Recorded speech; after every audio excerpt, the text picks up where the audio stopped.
Interesting subject so far. Everybody says grow. Everybody gives us options from where to get finance to grow.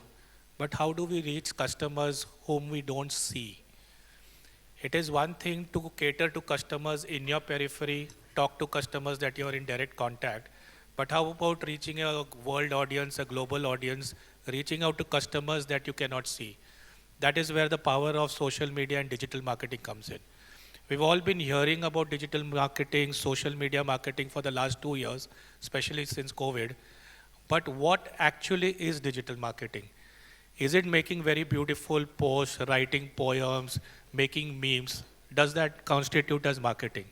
Or just giving those festival greetings regularly to people? What we tend to forget is whenever we create a post and send it to someone, we already know the person.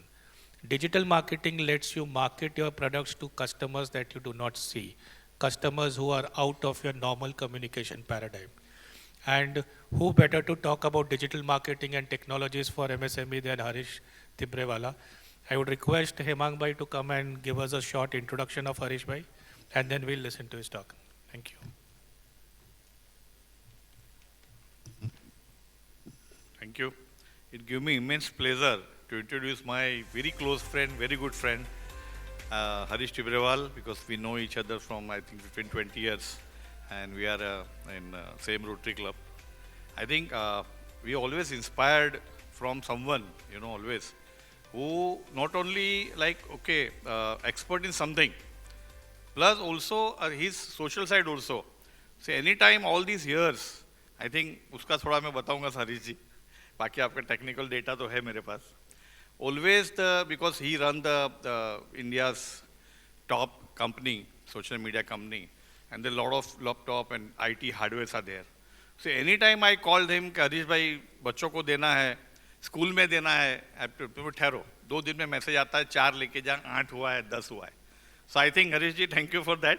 And now Hareesh Tibrewala is a serial entrepreneur, and Miram is a third entrepreneur venture. He co-founded the Social Wavelength in 2009. I think most of the people know the name of Social Wavelength in 2009, which has become the part of WPP in 2014 and was rebranded as Miram India. Hareesh is a Bachelor of Engineering from VJTI, Mumbai, and Master of ETE from University of Southern California, USA. He has been recognized as Social Media Professional of the Year by the World Brand Congress and was also listed among the top 10 digital influencer in India as per the Impact magazine. He is the chairperson of Digital Technology Committee of IMC Chamber of Commerce and Industry. He is a mentor with the Stanford Seed and partner with Social Venture Partners. As a fund that provides a growth capital to NGOs, he also qualified independent director. He is also co-authored book, If I Had to Do It Again. It's a fantastic book, one, all should read it. Again, I repeat the title, If I Had to Do It Again. A memoir of his first internet venture, homeindia.com, which also serve a guide for the aspiration entrepreneurs. Let's make head together to welcome Hareesh Tibrewala. Good evening, everyone. So we'll start with this session which talks about digital marketing and technologies for the MSME sector. Digital is perhaps the best thing that could happen for the MSME sector. It created like a level playing field. There are a lot of things that only large companies could do once upon a time, but because of digital marketing and digital technologies, even medium and small scale companies can now do it. Suppose you wanted to run a marketing campaign in a newspaper, it would typically cost 1 crore of rupees. If you want to run a marketing campaign on television, it would cost tens of crores of rupees. But because of digital with very nominal budgets, you are able to reach out to a very large audience. So digital to me is like the biggest asset or tool that MSME sector has to be able to create like a level playing field. So what are the different facets of digital marketing? What are the opportunities? The first is the area of marketing itself. So digital and advertising, newspaper advertising has been very difficult, right? A certain threshold is required, require an agency on board. In case of digital, there is no threshold. There is no minimum amount of money that you need to spend. You want to spend 10,000, you can start your marketing budget for 10,000. You don't look at crores. Second, digital allows you to target a needle in a haystack. Today morning we saw an ad in Times of India. वो भी उल्टा छापा था, right? They have enough money to do all those kind of things. But the number of people who are really the audience for the ad may be a very small number compared to the number of people who got the ad. So you can imagine the amount of wastage that mainline print or TV is able to create. But in case of digital, you can go very focused, saying, this is my message, I want to show only to these two people. So very, very small budgets and very, very focused marketing is really what digital brings to table for us. You know? What are the different steps of digital marketing? The starting point is to invest in a good website. You know, we spend so much money building our offices, lakhs and crores of rupees, our website is not as good. But for a digital customer, your website is your office on the internet. That is the only place where the person will see you or your brand or engage with your content. So please invest in making a good website. And I will talk what I mean by a good website. The second is look at Google advertising. It's a good way to find people, you know.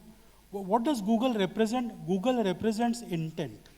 If you are in the insurance business, for example, somebody is looking for an insurance policy, what are you seeing? This guy is looking for you. If you are in the recruitment business, somebody is looking for a recruitment agency, the person is looking for you. We go to Google only when we have an intent. So Google allows you to catch a potential customer at the point of intent, when the person actually wants to make a purchase decision. The second place to focus is LinkedIn. LinkedIn is a professional network, which you can use for networking, as well as for creating content, as well as for engaging with people who could be your potential customers or potential employees. And the third important thing for a B2B or a MSME kind of business is content creation. How does a person engage with you?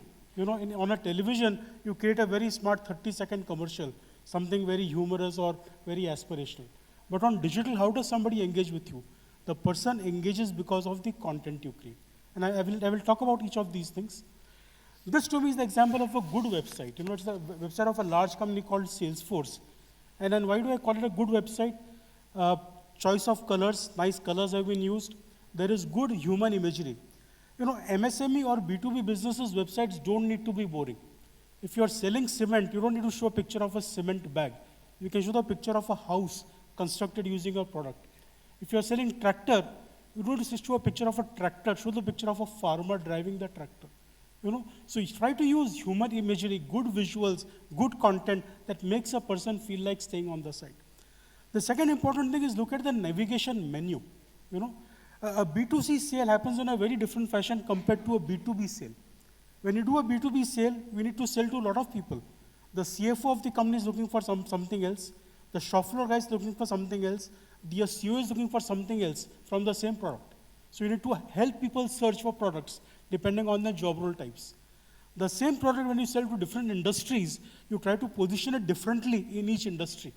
So to identify who are your customers, how do you sell, which are your industries, and try to make it very easy for a person to land on the right product at the right time, instead of making the person search in a wide basket what exactly is the person looking for. So good imagery, good visuals, a good menu ensures you have a good website. Invest in Google search, like I said, you know, do keyword targeting, your own brand keyword, your competition keyword, your category keyword. And to run Google ads, you don't require a big agency or any help at all. You know, but while you have the tea break, you can actually get a Google campaign up and running. It is so easy to start a Google campaign.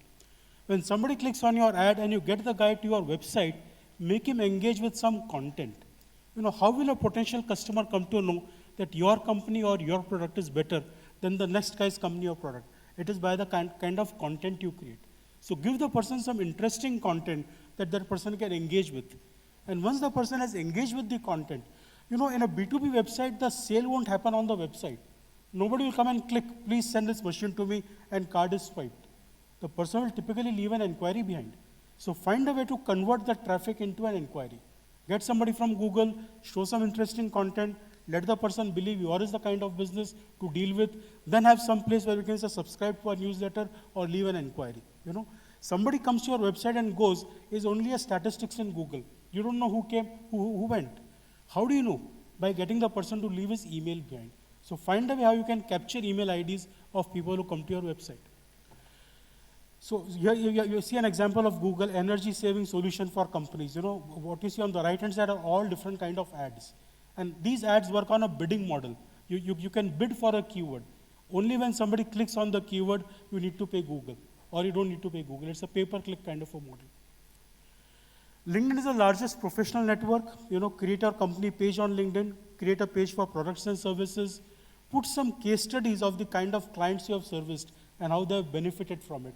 And then, of course, put all the contact details and keep on putting out regular ads. Find a way to target your content to your target audience. LinkedIn allows you very, very detailed targeting. Like you can see in this slide. You can choose the location where you want to show the ad. Suppose your market is only Bombay. Why do you want people from Delhi to see the ad? It's waste of money. So you can choose up to almost like a pin code level, whom do you want to show your ad. So choose the location. You can choose the age group. You can choose specific names of companies that you want to promote your product to. You can choose specific designations of people whom you want to show your product to. So can you see the amount of targeting that platforms like LinkedIn or Google allow you to do? This whole concept of finding a needle in a haystack, that's how you find your needles in the haystack. And once you find the audience and you create a certain audience size, you are able to start showing regular content, regular ads to those people. When they click on it, they'll be able to come to your website. The third part I want to emphasize is content creation. So invest in creating good content, maybe in the form of white papers, maybe in the form of articles, maybe in the form of videos, and then scatter this content on your social channels as well as on your website. Let me showcase an example of what I mean by an interesting content. This is a content done by Siemens. Siemens has a product for smart cities. They fill government tenders and stuff like that and try to convert smart cities. Now, if I look at the content on the left-hand side, it starts by saying, do you know that motorists drive an average 4.5 kilometers before they find a parking spot? We have a solution to find a parking spot in a city. So you know what they're selling. They're basically selling an app which makes it very easy to find a parking location in a crowded city. But the interesting fashion in which they are creating the content which actually captures consumer attention. So find a way to create content in an interesting fashion. So first application I spoke was digital marketing, having a great looking website, focusing on Google, focusing on LinkedIn, focusing on content creation. The second I want to focus is on e-commerce. In e-commerce, there are two things you can do. Either you can create your own website, depending on the kind of product you have. You have a platform like Shopify, very, very easy, very, very cheap platform. You can start creating a website on Shopify for a cost as less as maybe 15,000 rupees a month. 15,000 a month, that's the cost of starting your shop on a platform like Shopify. If you're a large business, you can invest in a platform like Magento, for example, and get a custom-made website. So if you want to do e-commerce, either you create your own website, or you can use an existing marketplace. An Amazon, a Flipkart are existing marketplaces. You have both the options available. What are the different kind of marketplaces? There are generic marketplaces like Amazon and Flipkart. We have all heard of it. There are specialized marketplaces, verticalized marketplaces. Nykaa, for example, will be for fashion, and Big Bazaar will be for groceries. Pretty much every vertical now we have verticalized marketplaces. So you have horizontal marketplaces and you have vertical marketplaces. And interestingly, you also have B2B marketplaces. So you have places like India Mart, where you can list your products and services if you are a B2B business, and somebody can keep looking for you. So India Mart or Udaan are B2B kind of marketplaces. We also see nowadays industry-specific marketplaces. There's a portal called Fiber to Fashion, especially for the industry in the garment trade, like a fiber to fashion kind of a thing. So very specialized marketplaces are available. What's the advantage of going to a marketplace as compared to being on your own website? I mean, your own website is your own property. Marketplaces, you are with somebody else. The very simple way to understand the difference is your own website is like setting up your own shop. You go to a place, find a place, decorate it, set it up. Marketplace is having a shop in a mall. The basic infra is ready. The air conditioning is there, the plumbing is there, the bathrooms are there, the lifts are there. You just find a place and rent it out. The infra is available. The second big advantage, footfalls are there. So many people go to in orbit for various purposes. It's very easy to put a shop there and hope that somebody comes across your shop. So advantage with marketplace, the back-end technology is fully set up and traffic is available. Depending on your business, depending on what you do, you need to choose whether you want to go for your own e-commerce website or you want to go for a marketplace kind of a setup. The third I want to emphasize is the new platform come up, which is ONDC. ONDC is a platform that has been set up by the government of India. It is called the Open Network for Digital Commerce. It is an initiative, one of its kind in the world. When I mentioned this initiative to my global CEO who sits in UK, he literally fell off his chair, saying nowhere in the world has the government set up this kind of a initiative. What is the big advantage of ONDC? ONDC is not an app, it's a framework, it's a protocol.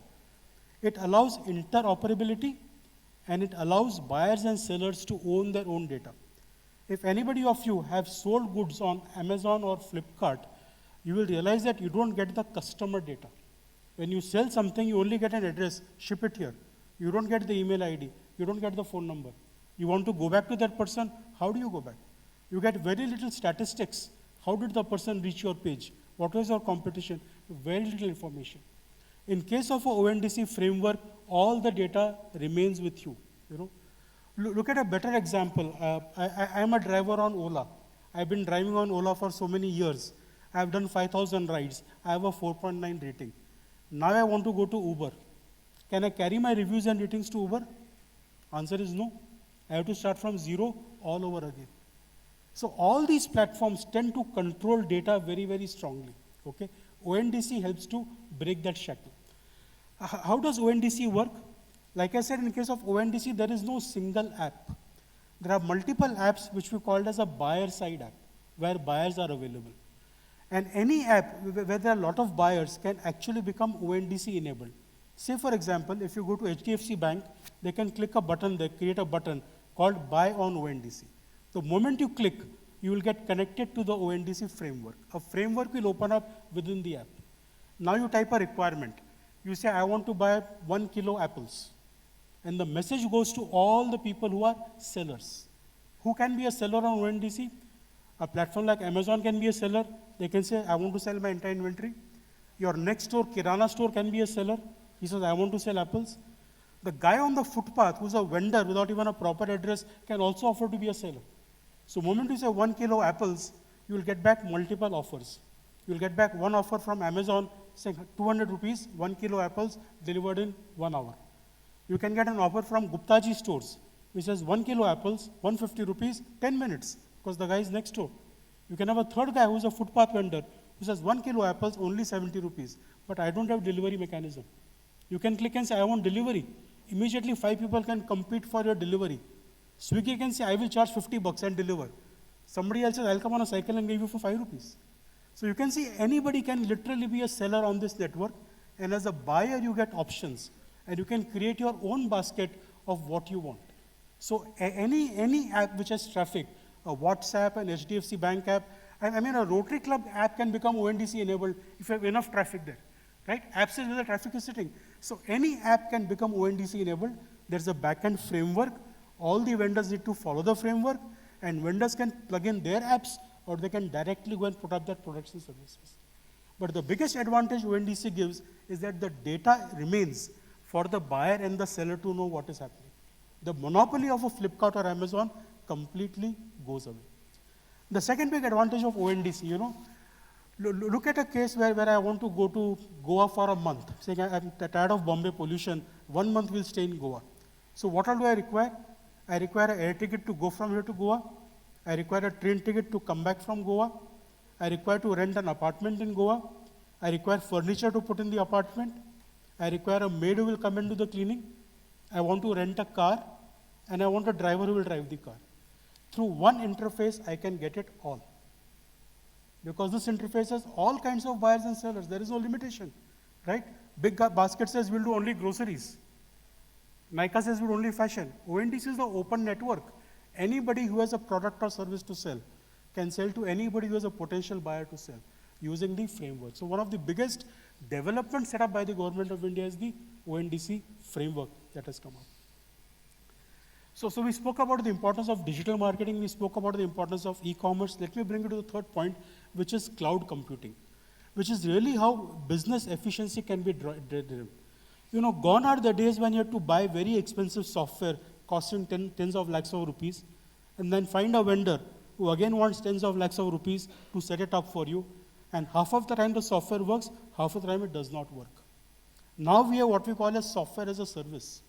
When you use Google Gmail, it's software as a service, right? In your house or in your office, there is no Gmail server. Nobody from Gmail came and set up anything. It is running on the cloud. Simple configuration and all the features of Gmail are available to you. Imagine if you had to buy Gmail for yourself, it would take like a few $1 billion to buy Gmail. So the power of cloud-based solution is that somebody develops a software very complex, very expensive. You only pay as a user, a pay-per-use model. And every single application in business, human resources, security, financing, accounting, CRM, project management, name it, there will be a cloud-based solution available, which you can implement for a fraction of a cost. These brands like Zoho, Zendex, Bittrex, they're all different kinds of cloud-based solutions which enterprises need to use. Document management, we create so much paperwork in our office. I mean, look at agreements, for example. I'm sure most of our companies will still sign physical agreements. Those days are over. The government recognizes agreements signed via DocuSign or a sign disk. Your entire document management can become fully paperless in real time for a fraction of a cost. No paperwork required. If you have employees, you don't need to give them contract letters signed by hand. No appraisal letter signed by hand. Everything can be absolutely online and still authentic. During COVID, of course, all of us use Zoom and Teams. So we know the power of using video as a business tool. This is what the front page of Zoho looks like. I mean, look at the amount of products they have: sales, marketing, service, finance, email, human resource, legal, and analytics, project management, developer platforms. Everything you do in the business, they have some kind of a online solution available where you can just plug in information and run the entire business right from there itself without investing in very expensive software and still deriving full power of technology. The other thing in terms of cloud solution is the entire network of digital public goods that the government of India has set up. What is a digital public good? It's a platform set up by the government to service the people. The owner of the platform is Government of India. Like the owner of Reserve Bank is Government of India. But the platform is set up to service all of us. All of us are familiar with Aadhaar, right? We all need to use Aadhaar and UPI. I want to draw your attention to a platform called GEM. Okay? GEM is a platform. All procurement for the government happens via this platform. If you want to sell something to the government, time to go and register here. Very, very transparent platform. And for every single thing, somebody mentioned about MSME, some platform in the earlier session. So many government public digital goods are there which we need to use. If you are in the healthcare industry, something like Abha or Sanjeevani, you need to use. Sanjeevani is a network where any patient anywhere in this country can reach out to a doctor, pre-registered doctors, and get advice for free. And they do something like 3 lakh, 4 lakh calls every single day to qualified professionals. Huge network that has been set up. So we need to learn to use this entire power of the digital goods network that the government of India has set up for benefit of consumers. People say India is a third world country. I say no. When it comes to technology, we are a first world country. Our technology today is the best in the world. In US and Europe, my daughter lives in US. If she has to settle a personal account, they still write checks. In our country, where is the checkbook? I mean, when did you last go to the bank? So we have the most evolved technology structure. And this technology structure will take us into our so-called Amrit Kal. And this structure will help your businesses go to Amrit Kal. As MSMEs, there is so much inertia and fear in using technology, not realizing it is your best friend. Using technology, sitting at one place, you can manage every function of your office absolutely secure. So you have to get out of that fear and get out of that inertia and make technology the driver of growth for your organization and for the nation. I want to share a case study of how cloud-based solution was able to help a distributor of electrical goods. So think of this as a business which is the distributor of electrical goods. I'm having something, I'm a trader, there's a manufacturer, I have lots of goods, and I want to supply those goods in the whole of Mumbai. So what do I have? I have salespeople who start going region by region. One guy does Borivali, one guy does Kandivali. He goes to every shop, he starts making a note, brings in the sales orders, pushes it back, okay? 5 minutes to okay. What does the company realize? The company realized that the sales traveling is very inefficient. The company realizes that 30% shopkeepers never give them any order, and the company also realizes collection is very poor. Now, using an online platform, you can actually create a solution where for every salesperson, you can map out his route most efficiently using Google Maps. When the person goes to a shop saying he has been there, he is forced to upload the lat long. So he cannot bluff you anymore कि मैं दुकान में गया order नहीं मिला, दुकान में जाना ही पड़ेगा. Using the same app, he can make the entry for the goods right there itself. So no more question of wrong SKU, wrong product, delivery नहीं हुआ. And third, by the time he comes to office, already goods can ship out. You know? So using an online solution, you can imagine how effectively you can solve the problem. You know? And here is a company that does it through sales. Okay? None of the companies I'm talking about have anything to do with them. I just found them on the net and I'm showcasing the example to you. It creates this entire solution for you absolutely online. Maybe per salesperson, you have to spend 10, 20,000 rupees a year or something. And just imagine the business problem you are able to solve. You know? How does digital or technology help manufacturing, surveillance system, predictive maintenance, industrial process automation, you know, what we call as 3D printing or additive manufacturing, everything which gets into the area of smart manufacturing. New age technology, you know, training and learning. There's an entire program called Spoken Tutorials, using which you can learn programming in real time at a very nominal cost across multiple languages. We are beginning to use things like AR and VR to train people in manufacturing processes. Somebody is to be trained. Instead of putting on the shop floor, give a AR, VR glass, which will simulate the situation and make the training happen. You want to put somebody in the combat zone. You know, people in military don't need to go to war to get training. Using an AR, VR glass, you can simulate an environment and they can get trained without actually being in the danger zone. Use of blockchain, fabulous application which I saw from the government of Maharashtra. Sometimes I think the government today is more intelligent than us when it comes to technology. If you put your goods in a warehouse in the government of Maharashtra, you will get a bill of lading or a bill of confirmation that the goods are there. The bill of confirmation is generated using blockchain. What is the power of blockchain? You cannot forge it. You cannot forge it. Now you can use this bill of lading with blockchain, go to a bank and get financing in real time. One challenge earlier days is you put goods in the warehouse, you take the invoice to the bank says ये फर्जी है क्या नकली है क्या मालूम मेरे को जाके verify करना पड़ेगा 15 days go. Now you can do in real time using blockchain application. Another case study on using of artificial intelligence for routing of building material. I'm sure Shailesh must have given a lot of gyan on artificial intelligence. It is nothing new. Technology has been around for 20 years. If you have a lot of data and you can use computers to make sense of the data, you can build brilliant applications as far as manufacturing industry is concerned. Before I see a board, 1 minute left, I will move forward. This was a case study on using artificial intelligence for manufacturing industry. Some things you should not worry about. I told you what all you should do. As MSME, what you should not do, don't bother about platforms like Twitter and Instagram. You know, if you're getting onto social channel, you don't need to be everywhere. Focus on where your audience is. So don't waste your time getting onto Twitter. If you are a B2B business, don't build consumer apps. You know, the fancy of building an app is there. Don't build an app. It's very, very difficult to get traffic. It's better to go with a guy who has a traffic. Don't start your own shop. Go to a mall. Everybody goes to a mall. You know. And finally, focus on sales. You know, branding and all, big companies at a certain stage need to focus on branding. And I think for medium-sized enterprises, the focus should eventually be on sales. Get business going up and running. Thank you. Do we have any time for questions? No? Okay. There are no questions also, I think. Okay, there's a question. So you have to download a small unit from Google called Ad Block. It will block all the ads for you. Then the ads won't show up.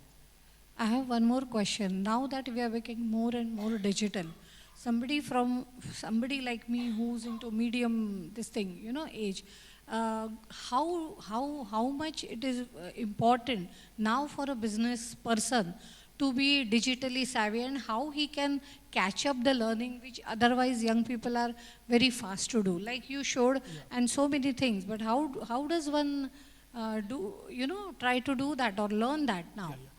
Digital is 300% important. If you don't know digital, you can't do business. Just forget about it. So extremely important. It's extremely easy to learn. You know, my father today is 93 years of age. He started using WhatsApp when he was 87. And he started using WhatsApp so he can keep in touch with his entire family. And today he spends all his time on WhatsApp and YouTube looking at videos. Digital is not difficult to learn. The problem is our mindset. We think there are young people who are very smart. I think we are still smarter. So not difficult to learn. No, but I mean, if I have for sales, I have courses or something. How does one do? If I spend my time doing all these things, when will I do my business? So in that context? you need to understand the knowledge of digital. How does it work? You don't need to do it yourself. You don't need to go and create a Google ad yourself. Your business is big enough. Hire an agency. Hire a person who can do it. But you must know what is the power of Google. You must know how advertising works. You must know what's a good website and a bad website. You don't need to program the website. So you need to understand it holistically. The actual execution, many people to do it. Yeah. Sir, one more thing. Thank you for a very interesting knowledge. In fact, I would request you to, we'll have one day full online training on digital. Sure. I'm the one when the digital marketing was in a crest. In 2007, I'm talking about. Okay. I used to create a 10, 20 mailers for ICICI Bank and all those things. Oh, I see. Okay. So I'm the beginner when it was in a crest. Right. So for Rotary people, it is very important that they will save time and they will do some charity also, because they charity करने का कि धंधा करने का. Sure. You know, so it will save a lot of time. Thank you very much. Sure.